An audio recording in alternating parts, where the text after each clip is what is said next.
Hello students, how are you all? Well, today we'll be solving a very interesting problem on limits. You can see a question on a screen. Screen पे question देखो, f of x equal to 8x cube plus 3x है. Then the value of limit extending to infinity x raised to 1 by 3 divided by f inverse of 8x है यहाँ पे. f inverse of 8x minus f inverse of x is equal to how much? That is a very interesting and a very challenging question in limits, and many students ask this question. So I'm just taking it out here. If you think you can solve, then just give a try.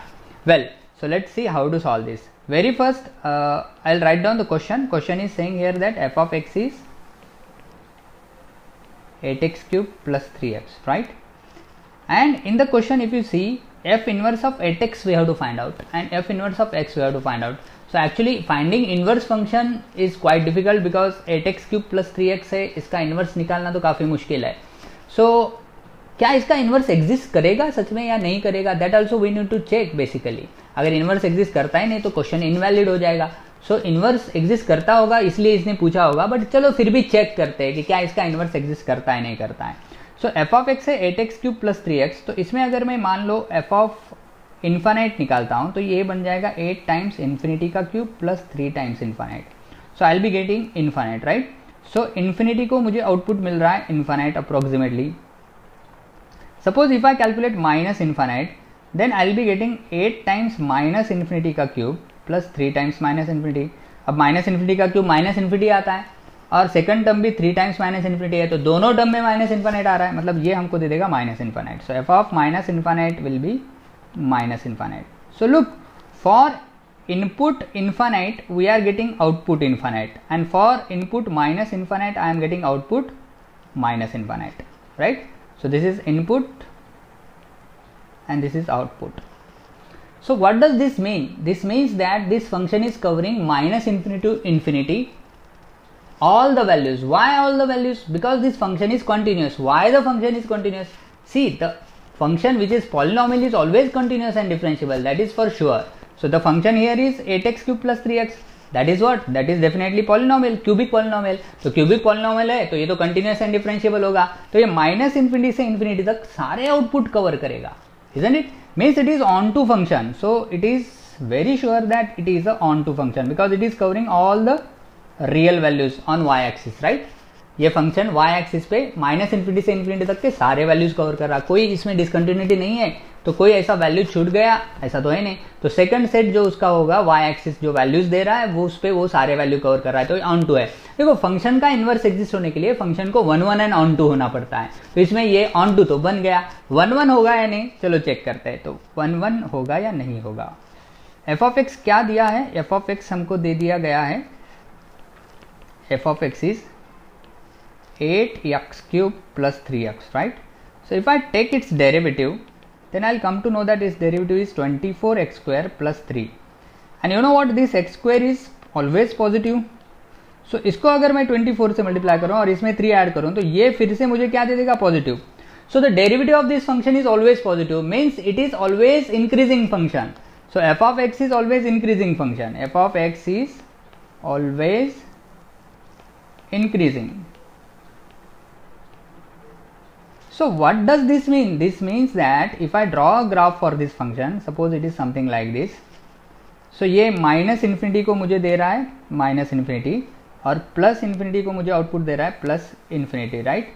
And if you look at the function 8x cube plus 3x में अगर मैं x की value 0 रख दूं तो f of 0 कितना आने वाला है, 8 इंटू 0 का cube plus 3 into 0 means that is 0. सो ये 0 को हमको 0 आउटपुट दे रहा है. सो इस 0,0 में से भी एक ग्राफ जाएगा. So the graph would be something like this, it is always increasing. So it is always increasing graph, it is always increasing graph. So it is definitely covering single input single output. For example if I take any one value here, x की कोई value लूंगा तो इस value के लिए मुझे जो output मिल रहा है एक्स इक्वल टू ए को, वो आउटपुट मुझे फिर बाद में कभी नहीं मिलेगा, राइट. बिकॉज क्योंकि मैं x इक्वल टू ए से आगे जा रहा हूँ तो कर्व ऊपर जा रहा है, पीछे आ रहा हूँ तो नीचे आ रहा है. तो ये जो आउटपुट मिल गया, मान लो x इक्वल टू ए को, for example if I got the output b, then this b output I will never get. So it does mean that कि ये 1-1 फंक्शन है, एक इनपुट को एक ही आउटपुट दे रहा है।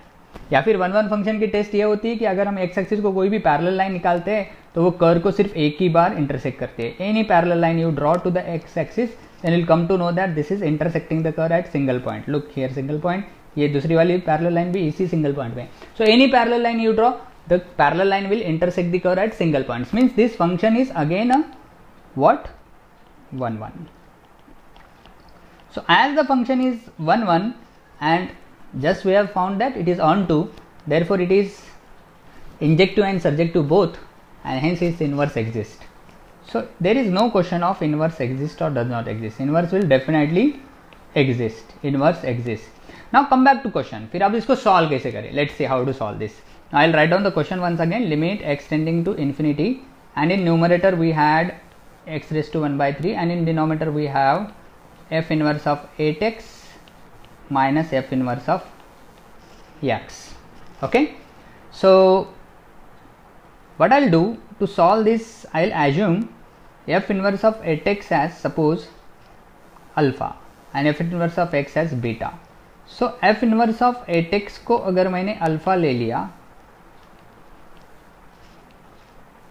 and f inverse of x को अगर मैंने बीटा ले लिया तो चलो देखते हैं क्या होने वाला है सी। सो 8x की वैल्यू आ जाएगी f ऑफ अल्फा और यहाँ पर x की वैल्यू आ जाएगी f of beta. So 8x I will be getting f of alpha. What is f of x? Come back and see what is f of x.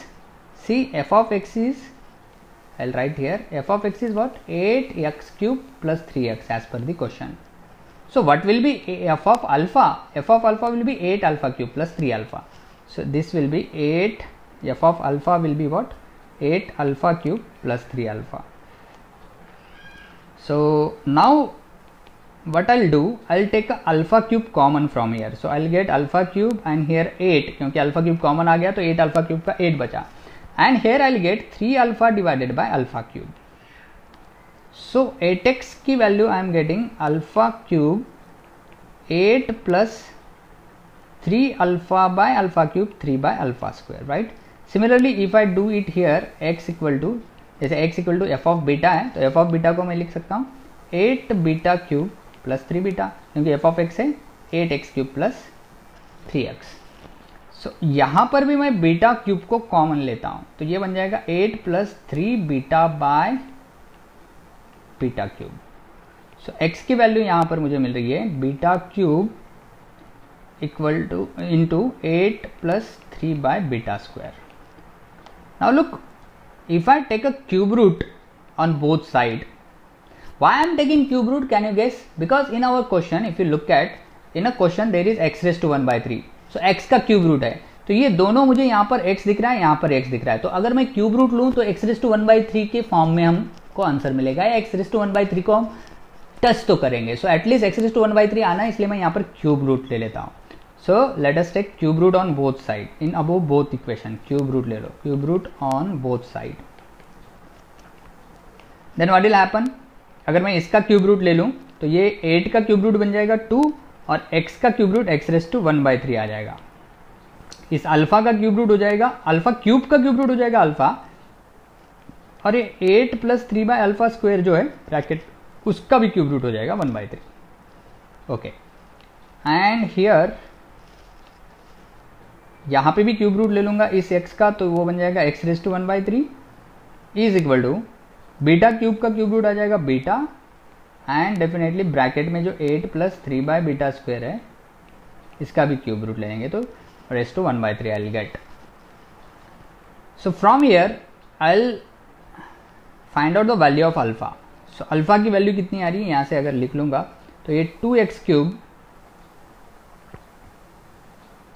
to x raised to 1/3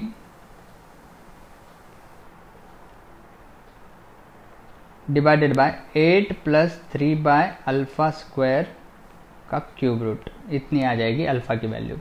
और beta की value कितनी आएगी x raised to 1/3 divided by 8 plus 3 by beta square का cube root, इतनी आ जाएगी. So now whatever alpha and beta I got, I'll put in question. So my question was limit x tending to infinite x raised to 1 by 3 divided by what it was, f inverse of 8x minus f inverse of x, right? But you know what, we have assumed this as alpha and this as beta. So now we got the values of alpha and beta. So I'll put those values. Limit x tending to infinite x raised to 1 by 3. Alpha की value हमको कितनी मिली, you can look here, alpha की value हमको मिली इतनी 2x raised to 1 by 3, 8 plus 3 by alpha square